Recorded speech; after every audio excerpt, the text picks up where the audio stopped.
est-ce qu'il a les compétences pour être sélectionneur de l'équipe de France? N'importe quel autre entraîneur que Zinedine Zidane, parce que s'il prend le poste en 2026, il n'aura pas coaché, il n'aura pas fait la moindre séance d'entraînement pendant 6 ans. L'événement hier sur RMC, Thierry Henry dans Rotten sans flamme, absolument, avec Jérôme Rotten. Zidane, futur sélectionneur, qu'en pense-t-il, Thierry Henry? Ça a été depuis longtemps ce que tout le monde pensait ou demandait. Et puis ce serait mérité, tout simplement. Ouais.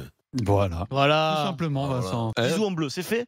Quand tu entends tous ces rivaux qui disent bah oui, c'est lui, Genesio a dit pareil. Mais non, mais bien sûr que c'est fait, tout le monde veut que ce soit lui. Donc il n'y aura pas de discussion. Même le président, ça va lui gâcher son truc. Parce que le président, souvent, ils annoncent un truc comme ça. Ça ne sera pas l'enfant du président, puisque c'est l'enfant de tout le monde, des Français, ça sera le choix de tout le monde. Donc il dira, bon, ben vous l'avez voulu, voilà, Zizou. Il n'y aura aucune explication. Mais Zizou, il lui manquerait un œil, on lui dirait, c'est pareil, les 2 yeux même. Les 2 yeux crevés. Tu dis, tu es entraîneur de l'équipe de France. Tu verras mieux le jeu peut-être, mais tu seras entraîneur de l'équipe de France, donc c'est réglé. Même le pauvre Thierry Henry qui doit avoir une haine, pas possible, parce que lui c'est un compétiteur. Tu comprends bien que Zidane lui sauterait dessus pour y prendre sa place, et il a bien raison, c'est normal, c'est la compétition.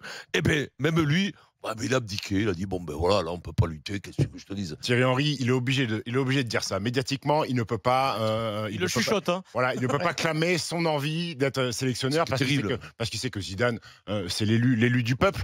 Maintenant, tout ce scénario-là, Pierrot, il paraît trop bien écrit. Alors je vais peut-être oser mettre des bémols sur la candidature de Zinedine Zidane. Est-ce qu'il a les compétences pour être sélectionneur de l'équipe de France? N'importe quel autre entraîneur que Zinedine Zidane, parce que s'il prend le poste en 2026, il n'aura pas coaché, il n'aura pas fait la moindre séance d'entraînement pendant 6 ans. N'importe quel autre entraîneur au monde, on lui mettrait ça dans les dents. Attends, ça fait 6 ans que tu n'as pas coaché. Oui, ça fait 6 ans que tu n'as pas fait une séance d'entraînement. Peu importe ton palmarès, tes 3 Ligues des Champions avec le plus grand club au monde, 6 ans, c'est énorme. C'est pas le même métier, sélectionneur et entraîneur. 6 ans, pas au bord du terrain, 6 ans déconnecté des joueurs, je trouve ça hyper long. J'ai envie de voir Zidane, la symbolique, chanter la Marseillaise en costume, représenter l'équipe de France. Est-ce qu'on a le droit quand même de mettre un bémol? Zidane, c'est Zidane, mais on a le droit quand même de dire qu'il y a des incertitudes ou pas? Le foot est un des sports les plus conservateurs qui est. Il bouge pas beaucoup. Regarde dans le championnat, t'as des mecs qui tournent, ça fait 30 ans, les mecs ne gagnent rien, on les reprend quand même. Il y a des mecs qui partent 3, 4 ans, 5 ans, on les reprend. Zizou, il va revenir. Mais de toute façon, en plus, on s'en fout de Zizou, qu'il soit bon ou pas bon. On le veut. Oui, c'est plié. D'ailleurs, j'ai entendu une interview de Philippe Diallo quand on lui posait la question. Le président de la fédération qui dit le sélectionneur de l'équipe de France est aussi le sélectionneur de tous les Français. Et à partir du moment où il dit ça, la pression qu'il va y avoir après la mandature de Didier Deschamps, je ne vois pas comment c'est possible que ce ne soit pas Didier Deschamps. D'ailleurs, je me suis posé la question pourquoi il l'annonçait maintenant, Didier Deschamps.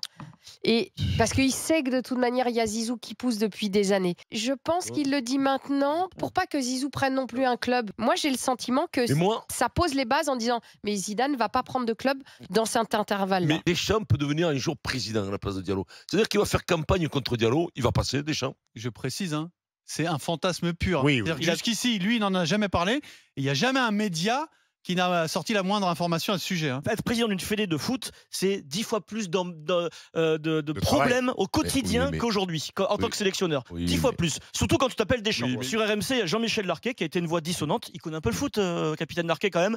Il a côtoyé Zidane dernièrement, il lui a pas dans des événements, etc.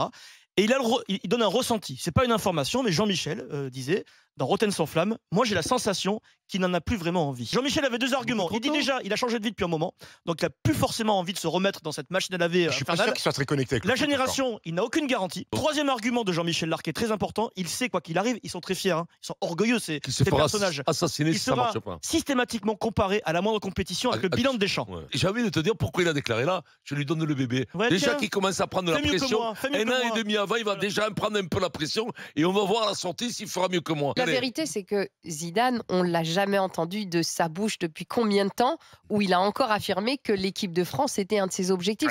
Il l'a dit. Oui, mais il l'a dit il y a combien de temps? En 2022, parce que Zidane, il est très malin, Vincent, il envoie des messages comme ça. C'était une de ses dernières interviews dans l'équipe en 2022. Il dit « Mon histoire avec l'équipe de France n'est pas terminée ». Ce sont ses dernières déclarations les plus concrètes possibles. L'histoire, elle est déjà écrite, en fait. Un peu comme l'histoire de le Capitana après Hugo Lloris, où Mbappé, qui était à l'époque pas au même niveau que Zidane, mais était l'idole des Français, et que tout le monde disait il faut que ça soit Mbappé le capitaine. Et finalement, on s'était dit bon, bah ok, Mbappé. On voit ce que ça donne. Je trouve que c'est un peu trop facile que ça soit Zidane automatiquement sélectionneur de l'équipe de France et qu'on met de côté tous les paramètres sportifs et les enjeux et les compétences qu'il y a sur ce poste-là, en fait. Il n'y a pas que des enjeux sportifs, Zidane à la tête de l'équipe de France. Ça rassure aussi les partenaires, ça rassure les sponsors. Et on sait que ça, c'est super important. Mais c'est avec l'équipe de France que la Fédération française de foot fait rentrer de l'argent. Mais avoir Zinedine Zidane à la tête de l'équipe de France, c'est aussi une stabilité et c'est aussi un gage de sponsors qui vont arriver. Donc c'est pas juste une histoire de jeu, c'est aussi une histoire de communication et de marketing. Bah oui, en soi ça coule de source, parce que vu tout ce qu'il a fait pour l'équipe de France, la seule crainte que j'ai, c'est que, comme disait Stephen, il n'a pas de club depuis 5-6 ans, Zinedine Zidane. Imaginons il arrive en équipe de France en 2026 sans avoir rien entraîné, ce qui je pense arrivera de toute façon. Je vais pas crier au scandale et vouloir son départ. Juste, c'est une petite envie que j'ai. Et moi, j'avais une petite question pour vous. Est-ce que vous pensez que si jamais ça se passe mal, ce que je ne souhaite pas bien entendu, mais imaginons ça se passe mal, est-ce que ça pourrait écorner son image? Je suis pas massacré, mais ça écornera pas son image.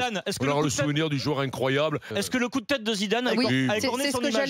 C'est ce que j'allais dire. Le coup de... Non, bah voilà, c'était le sommet d'un échec finalement, à la fin de la finale en 2006. Les entraîneurs, ils morflent.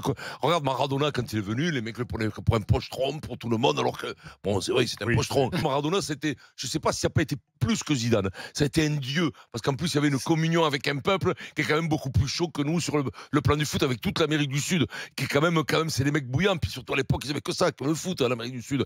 Donc il s'est fait détruire littéralement. Les mecs